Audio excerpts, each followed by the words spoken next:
Tricolores de toda a terra, está no ar o seu Resenha Express, a sua resenha de todos os dias. Eu sou o Quintelli e você está no canal Resenha Tricolor 1902, o canal que não quer ser a sua voz, mas que quer dar voz a você, torcedor tricolor.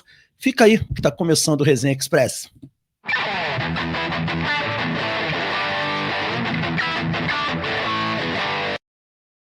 Resenha Express voltando, em definitivo, eu peço aos amigos e às amigas para se inscrever no canal, ativar o sininho das notificações, deixar o like.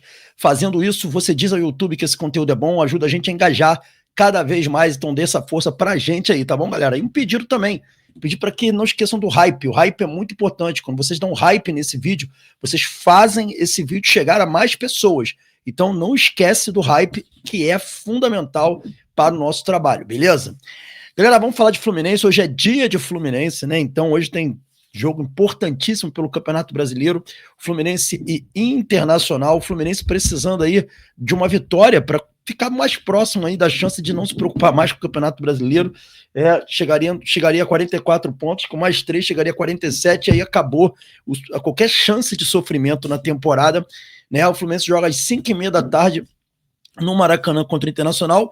Até agora 10 mil ingressos foram comercializados, né? Um público assim bem reduzido, que vai ser a tendência, né? Até pelo menos o jogo da Copa do Brasil. E a gente vai trazer aqui agora um pouco desse pré-jogo para vocês, né? E a gente vai começar falando de arbitragem, uma situação que beira o inacreditável é a relação de Rafael Claus e Fluminense, né? O Rafael Claus, galera, esses números que a gente vai mostrar aqui são bizarros. O Rafael Claus, ele apitou 45 jogos do Fluminense, é um dos clubes que o Rafael Claus mais apitou jogos, tá? Para vocês terem uma ideia, é um dos clubes que ele mais apitou jogos, no caso, o Fluminense. E olha isso, olha essa situação do Rafael Claus aí. Foram 45 jogos do Fluminense com 11 vitórias apenas do Flu, 10 empates e 24 derrotas. É isso mesmo. O Rafael Claus é o maior carrasco do Fluminense apitando jogos. O Fluminense não tem com nenhum outro árbitro uma situação como essa, uma situação de revés tão grande como tem com o Rafael Claus. Então, assim, é um árbitro que o Fluminense tem mais derrotas na sua trajetória, né? O árbitro que mais perdeu, mais teve derrotas foi o Rafael Claus. E assim, muita gente fica reclamando, como é que deixa ele apitar? Gente, isso aí faz parte, né? Enfim, a gente tem que pegar as polêmicas que envolvem o Rafael Claus e tentar analisar essas polêmicas para ver se, quantas polêmicas Rafael Claus teve, por exemplo, metido em jogos do Fluminense. A gente tem que fazer o levantamento. E aí a gente, em cima desse levantamento, a gente consegue ter uma ideia, né? E aí a gente ter um pouquinho de noção do que a gente está falando. E só para vocês terem uma ideia do Rafael Claus apitando os jogos do Fluminense, o Fluminense, nas últimas 15 partidas com ele apitando, com o Rafael Claus apitando, o Fluminense ganhou 2 das últimas 15 partidas que ele apitou de jogos do Fluminense. O Fluminense ganhou 2 de 15, entendeu? É muito louco, mas muito louco mesmo. O Rafael Claus apitando os jogos do Fluminense, e ele foi o árbitro daquele Fluminense Sport, que gerou o último jogo do Fluminense Sport, que gerou aquela polêmica, né? O Fluminense tomou um gol no fim, enfim, o jogo terminou ali o Fluminense ganhava o jogo, enfim. Então, o Rafael Claus é um árbitro que em jogos do Fluminense tem esse retrospecto ruim. Ele tem 46 anos de idade, é um árbitro FIFA, né? Um árbitro FIFA, mas já é considerado da categoria sênior, tá aí o Rafael Claus. Ele é de Santa Bárbara do Oeste, de São Paulo, é um árbitro da Federação Paulista de Futebol. Tem uma média de 4 cartões por jogo, com uma média até boa. Mas vamos lá, vamos falar agora aqui, dando sequência, falamos do Rafael Claus. O Internacional vai ter problema, tá, gente? O Internacional tá com problemas para essa partida contra o Fluminense, ok? E o principal problema do Internacional é na lateral esquerda, porque o Bernabei tá fora, não vai jogar, né? O Bernabei tá suspenso, não vai jogar a partida.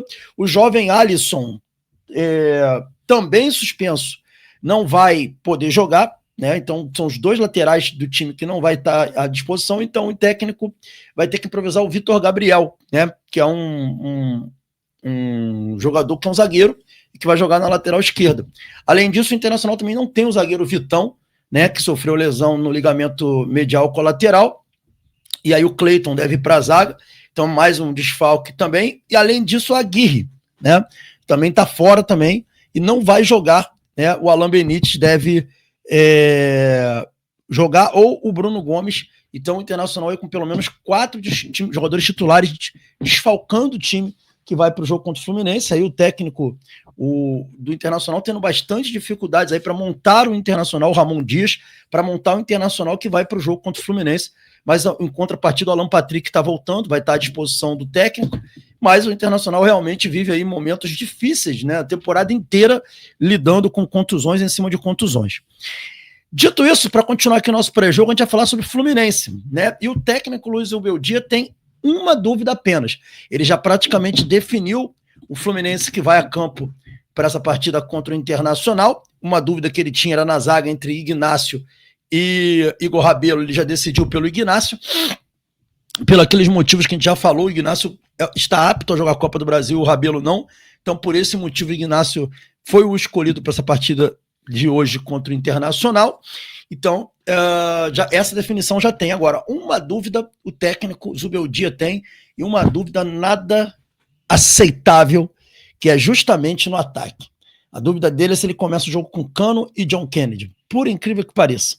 Ele, no treinamento de ontem, o técnico treinou parte do treino com John Kennedy, parte do treino com Germancano, e manteve a dúvida no ar. Alguns jornalistas, né, que tiveram acesso ao treino ontem, inclusive um amigo, disse a mim que ele fez esse tipo de treinamento. Ele treinou uma parte com uma parte com outra, e que não é possível dizer quem será o titular. Eu acho que nessa altura do campeonato, o Zubeldia ter dúvida entre Cano e John Kennedy, me desculpa, não tem justificativa técnica para ter essa dúvida. Essa dúvida não pode existir. Essa dúvida técnica não pode existir. Entendeu? Então, assim, claramente, na minha opinião, o Zubeldia está forçando a barra. Porque o Cano não tem a menor condição de ser titular do Fluminense hoje, e o John Kennedy não tem a menor condição de ser banco com os jogadores que tem à disposição para o ataque hoje. E vivendo um momento bom. Então não existe essa possibilidade do John Kennedy não jogar. Na minha cabeça, tecnicamente não existe. Mas parece que para o Zubeldia sim. Então essa é a dúvida do Zubeldia. O Fluminense deve ir a campo com Fábio, Samuel Xavier, Thiago Silva, Ignacio e René, Hércules Martinelli, Lúcio Costa, Canóbio, Serna e Germancano ou John Kennedy. Enfim, que Deus ilumine a mente do técnico Luiz Ubeldia e que na hora do jogo ele vá com John Kennedy, porque não existe a menor possibilidade de existir essa dúvida aí, com todo respeito ao técnico Luiz Ubeldia. Galera, para fechar aqui o Resenha Express de hoje, a gente traz aqui, né, a notícia bombástica de ontem. Rafael Rolim anunciou que está fora da chapa. O Fluminense é dos tricolores, tá? Então, o Rolim anunciou ontem sua saída da chapa, e a gente tem notícias de bastidores que explicam o porquê da saída do Rolim. Tá? O Rolim ontem anunciou a saída dele. Eu vou até procurar aqui a fala do Rafael Rolim, para que a gente possa analisar em cima da fala do Rolim, e em cima da fala do Rolim a gente possa também ter aí uma melhor explicação para o que aconteceu. Vamos ouvir aqui o Rafael Rolim, que eu ia colocar aqui a nota, mas eu acho que é melhor a gente ouvir o próprio Rolim falando. A gente vai ouvir o Rafael Rolim, e aí em cima disso daí a gente vai trazer algumas informações exclusivas para vocês e também uma análise. Vamos ouvir. Fala, torcedor tricolor. Hoje eu venho aqui conversar com vocês de forma muito franca e direta. É um dia difícil para mim, porque eu vou falar da minha paixão pelo Fluminense, do que eu penso de Fluminense, das minhas preocupações de Fluminense. Durante todo esse pleito eleitoral, eu sempre estive aqui nas redes sociais, ou no clube, ou na arquibancada, o lugar onde eu gosto de estar, pedir o voto à confiança de vocês. Fiz isso porque acredito que é possível mudar. Se não acreditasse, não pediria. Por conta de algumas manifestações recentes sobre os nossos jogadores, sobre conquistas muito caras para mim, acredito também para a torcida tricolor. Manifestações que ele está querendo dizer do Celso, tá? Naquele podcast do Jornada KTO, que o Celso falou mal do Ganso, mal do René, e também falou que a Libertadores de 2008 ela era mais difícil do que a atual, tentando desmerecer a Libertadores que o Mário ganhou só porque foi o Mário. Então é isso que ele está falando. Eu não me sinto mais confortável para fazer parte da chapa Flor dos Tricolores. E falo isso com a mesma humildade com quem eu entrei nesse pleito. Eu não sou maior que ninguém, muito menos do Fluminense ou de qualquer um que esteja na política do Fluminense, mas eu tenho que ser fiel às minhas convicções, ao que eu penso em matéria de Fluminense e ao respeito institucional que deve existir dentro do Fluminense. Portanto, anuncio hoje aqui a minha saída da disputa eleitoral pela chapa Flor dos Tricolores. Essa saída, de maneira alguma, visa criticar a presidência dessa chapa. Eu desejo-lhe sorte na condução do seu processo, dos seus pensamentos. Ninguém precisa pensar da mesma forma, mas eu tenho que ser leal ao que eu penso, ao que eu sempre busquei para a nossa torcida. Então, com o mesmo amor e com a mesma paixão que eu sempre tive aqui com vocês, hoje eu venho compartilhar, um dia triste para mim, essa decisão. Vou continuar buscando a união das oposições, porque eu acredito que para a gente fazer um Fluminense forte, nós temos que estar sempre caminhando de forma unida. O Fluminense é muito grande, muito importante para mim. É esse o recado que eu quero deixar para todos vocês, pedindo desculpas por o eventual constrangimento, mas a política é assim. É importante a gente saber corrigir os erros e caminhar para frente. Como eu sempre digo, sempre pelo Fluminense. Saudações tricolores. Tá aí, galera. Manifestação do Rafael Rolim, né, acerca do que aconteceu. Basicamente, o que aconteceu? Contextualizando para vocês, ele deixou muito claro aí na fala dele. O Rolim participou, né, no Jornada KTO 1902, da sabatina dele com o Celso Barros. Em um determinado momento da sabatina, o Celso Barros virou e começou a criticar jogadores. Criticou o René, dizendo que o René é um jogador ruim. Falou que o Ganso é um cara que desagrega vestiário, é um cara desagregador. Falou coisas muito internas do Fluminense, jogou no ventilador um monte de coisa interna. Né? Não estou aqui para dizer se o que ele falou é verdade ou mentira, não tenho como advogar a favor de ninguém, e nem faria, mas coisas que um cara candidato a presidente do Fluminense não poderia fazer. Só que o mais grave nem foi só isso. O mais grave foi quando ele disse que a Libertadores que o Mário ganhou, embora, óbvio, seja importante, foi muito mais fácil do que a de 2008, que o Fluminense perdeu, tipo assim, desmerecendo a conquista de 2025, de 2023, que com certeza deixou todos os tricolores muito revoltados, porque é um argumento que a mídia, que não aceita a conquista do Fluminense, tenta utilizar para desmerecer essa conquista histórica. Então, isso é um problema que você não vê, por exemplo, eles falarem do Vasco, que ganhou do Barcelona de Guayaquil numa final, né? O Fluminense foi campeão em cima do Boca. E você vê eles tentando diminuir. Então, essa fala do Celso foi muito infeliz. E aí, apurando mais um pouco de bastidores, uma informação que eu obtive de pessoas ligadas ao grupo, é que o Rolim já vinha bem assim, incomodado com algumas posturas do Celso nos podcasts e também posturas dele institucionais.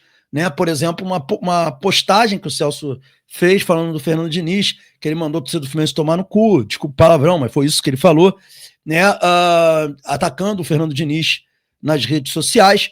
Isso também deixou o Rolim, de certa forma, assim, pra que isso, sabe? Você é um candidato à presidência do Fluminense, não tinha que estar falando sobre isso. E aí que ele fala pro Mário, aí Mário, mandou você tomar, não sei o quê, enfim.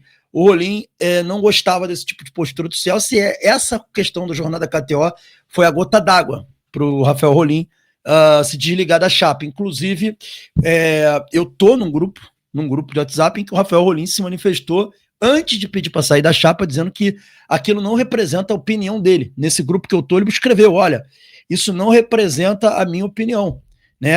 O que ele falou do Ganso, o que ele falou da conquista da Libertadores, não representa a minha opinião.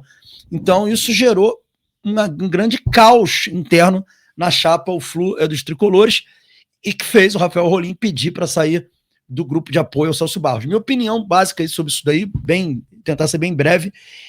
O Rolim, gente, não tem, assim, eu não entendi até hoje por que o Rolim aceitou juntar a uma chapa com o Celso. São pessoas completamente diferentes, visões de mundo completamente diferentes, posturas completamente diferentes. O Rolim é um cara mais racional, mais, como eu posso dizer para vocês, mais assim, diplomático, um cara com muito mais proposições do que ações ofensivas. O Rolim não é um cara de ficar atacando. Vocês podem ver que na campanha eleitoral, na última campanha eleitoral, as críticas que ele fazia ao Mário eram sempre muito ponderadas e muito respeitosas. Você não ia ver o Rolim pegar e falar, por exemplo, o que o Ademar fez. Ô Mário, apresenta seu imposto de renda, né? Como é que você ganhou esse dinheiro? Você nunca vai ver o Rolim fazer isso, porque o Rolim não é esse tipo de pessoa.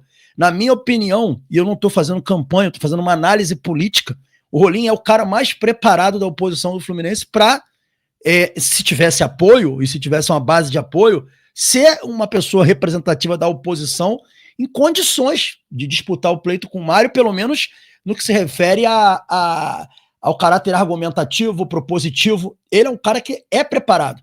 Eu acho o Rolim um cara preparado. E um cara muito educado e com uma... Como eu posso dizer para vocês? Ele está à altura do cargo, presidente do Fluminense. Ele é um cara que tem um decoro, né? Até muito mais decoroso, na minha opinião, do que o Mário, né? Você não vai ver o Rolim quebrar decoro, né? Por exemplo, essa atitude do Celso é uma quebra de decoro para quem quer ser presidente do Fluminense. A atitude do Ademar, na minha opinião, também é uma quebra de decoro. Não, o Rolim é um cara que ele jamais vai quebrar o decoro. Ele sempre vai ser um cara propositivo, educado e com ideias. Então ele era o cara mais preparado da oposição. E o Celso é o oposto disso. O Celso é um cara mais populista, mais dos jargões políticos, né? Ele não é um cara com proposições, ele é um cara que faz o jargão, né? Que faz aquela coisa política mais populista, que é o que é mais comum no nosso país, né? O populista ele é mais comum, né? Então o Celso é isso.